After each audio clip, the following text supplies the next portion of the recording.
ada negara miskin. Kita negara kaya. Saya merasakan betul perubahan sikap warga asing ketika mereka bertemu dengan saya atau teman-teman diaspora yang lain di Singapura. Mohon maaf dengan segala hormat, dulu kalau ketemu dengan warga asing, kita orang Indonesia ini sering dianggap rendah atau dipandang sebelah mata, Pak. Serba salah. Kalau pakaiannya sederhana, dicibir. Kesannya ya dari negara miskin, negara berkembang gitu. Tapi kalau bajunya agak bagus sedikit, salah juga, Pak. Pandangan matanya mengatakan inilah negara para koruptor. Jadi pakai baju sederhana dianggap miskin, pakai baju bagus salah juga nih hasil korupsi gitu, Pak. Jadi memang dipandang sebelah mata. Dulu seperti itu. Dan tidak hanya Bang Jeffrey, teman-teman pengusaha yang lain yang berada di luar negeri diaspora merasakan hal yang sama. Orang-orang dari negara lain tidak menghargai kita, orang Indonesia. Tapi Pak, sejak beberapa tahun terakhir, sikap mereka ini mulai berubah. Sejak dipimpin oleh Pak Jokowi, setiap ketemu dengan orang-orang asing dan mereka tahu saya atau Bang Jeffrey dalam hal ini adalah orang Indonesia, mereka antusias, Pak, sekarang memberikan pujian. Negara Anda sekarang sudah jadi negara besar, negara penting di dunia. We are already Indonesia's biggest foreign investor. They are 50 times bigger than us, 250 million people. From time to time they remind us of that. But to make investments, to help with their economy, they think, well, this little guy, he can make a contribution, he can help us. That's not bad. Singapura yang dulu sangat merendahkan Indonesia, kini mulai melihatnya dari sudut pandang berbeda. Karena Indonesia sudah semakin maju dan tidak gampang lagi dibodoh-bodohi. Sementara itu, orang-orang Malaysia pun kini menganggap Indonesia sudah jauh berbeda. Mulai dari ekonomi, politik, serta stabilitas keamanan. Bahkan beberapa dari mereka menganggap Indonesia sudah jauh lebih baik daripada Malaysia. Hal ini tentu saja merupakan sesuatu yang membanggakan, mengingat Malaysia adalah rival dari Indonesia. Negara yang dulu dianggap remeh, telah menjelma menjadi kekuatan besar dan modern di kawasan. Menepis segala stigma negatif yang pernah dilayangkan pada Indonesia, sebagai negara miskin dan terbelakang. Saya melihat di Indonesia, kadang-kadang orang hanya teroja dengan kepimpinan di Indonesia. Ya, saya akui, Jokowi antara pemimpin yang hebat, yang melakukan perubahan-perubahan, dan hari ini Indonesia melonjak jauh ke hadapan berbanding dengan pencapaian dalam negara kita. Tetapi di sana harus kita ingat, kenapa boleh jadi begitu? Dia jadi begitu kerana rakyatnya benar-benar merdeka. Kerana kebangkitan rakyat. Rakyat bangkit menghukum pemimpin-pemimpin yang belot, yang khianat. Rakyat bangkit. Rakyat bangkit menolak kleptokrat dalam negara mereka. Rakyat bangkit menolak perompak-perompak dalam negara mereka.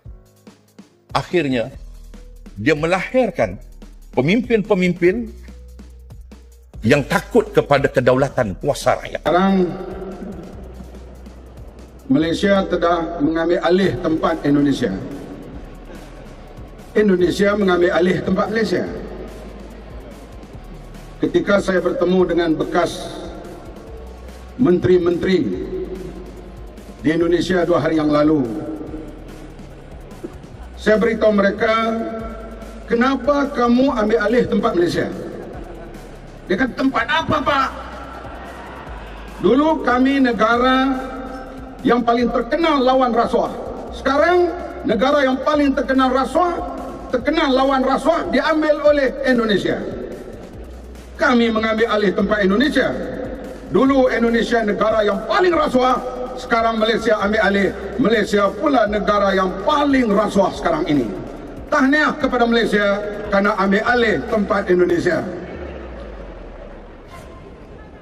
Bekas menteri yang saya bercakap itu, lepas pilihan raya dia diberi senarai oleh partinya untuk jadi menteri.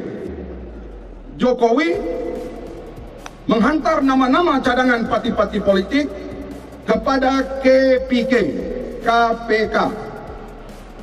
Bila KPK menapis, Dua bekas menteri itu tak layak jadi menteri karena dia bertaraf merah, kad merah. Parti itu terpaksa kemuka nama lain. Bila KPK, Badan Pencegah Rasuahnya, lulus, baru Jokowi angkat menjadi menteri. Di Malaysia, kalaulah barisan menteri yang ada ditapis oleh KPK, seko pun tak layak jadi menteri. Bekas menteri itu bertanya saya, Badan Pencegah Rasuah Malaysia, MACC, di bawah siapa? Saya kata di bawah Perdana Menteri. Saya bertanya balas, di Indonesia KPK di bawah siapa? Dia kata KPK di Indonesia di bawah Tuhan. Artinya badan ini tidak takut kepada sesiapa. Hatta orang kesayangan Jokowi, yaitu Datuk Bandar, Wali Kota Jakarta, dipanggil oleh KPK untuk disiasat, yaitulah Ahok. Inilah perkembangan negara jiran kita selepas reformasi. Bagaimana mereka membuat perubahan? Mereka lawan rasuah dan Indonesia sekarang meningkat maju. Saya kata kepada bekas menteri itu, bila kamu maju, kami yang susah. Nak dapat pembantu rumah pun payah sekarang. Kerana rakyat Indonesia telah mula ada pekerjaan dan mereka kurang datang ke sini. Kalau datang pun bekerja di rumah, sekurang-kurang kita kena bayar RM800. Saudara yang dihormati sekalian, saya kata barangkali tak lama lagi, 10 tahun lagi kami pula akan menghantar pembantu rumah untuk bekerja di Indonesia. Kita boleh ketawa, tapi inilah dia Malaysia, tanah airku.